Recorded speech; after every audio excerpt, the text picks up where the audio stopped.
Already सांगितलं जसं एक हप्त्या पहिले सिलेंडर आणि यासाठी होत होतं, आता ते स्टॅबिलाइज झालेलं आहे. तुम्ही बघा आता तेवढा गर्दी कोणीच नाही आहे. तर त्यामुळे माझी विनंती आहे नागपूरकरांना की सिमिलरली ज्या प्रकारे सिलेंडरला तुम्ही पॅनिक होत होते, आता पॅनिक अननेसेसरी पॅनिक, आपण त्याला पॅनिक बाईंग म्हणतो, पॅनिक बाईंग करायची कसलीच गरज नाही आहे. काल आपण बघितलं असेल की गव्हर्नमेंट ऑफ इंडियाचे सगळे अधिकाऱ्यांनी तिची प्रेस घेऊन सांगितलेलं आहे, आपल्या स्टेट गव्हर्नमेंटकडूनही सीएम सरांनी पालकमंत्री सगळ्यांनी सांगितलं नाही. आम्ही हेच सांगतो की कसलीच टंचाई नाही आहे, अननेसेसरी पॅनिक बाईंग करू नका.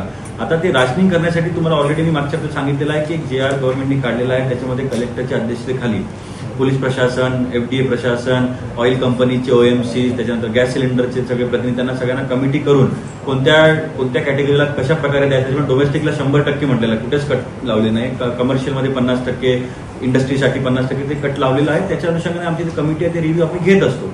म्हणजे एकच विनंती आहे की आत्ताही अननेसेसरी जिथे तुम्हाला 1 लिटर लागते तिथं टँक फुल कमी करत आहे, तुम्हाला वाटतं की संपून जाईल. त्यामुळे पॅनिक करण्याची कसलीच गरज नाही आहे. गव्हर्नमेंट कमिटेड आहे, ऍडमिनिस्ट्रेशन पण लक्ष देऊन आहे. आमच्या डेली बेसिसवर आमच्या मिटिंग्स होत आहे. आम्ही व्हॉट्सअपवरही आम्ही अलर्ट आहोत. आमच्याकडे इनपुट जे इंटेलिजन्स त्याच्यामध्ये पण आम्हाला अलर्ट आहे पोलिसांमार्फत. त्यामुळे कसलंच पॅनिक बाईंग करण्याची नागरिकांना गरज नाही.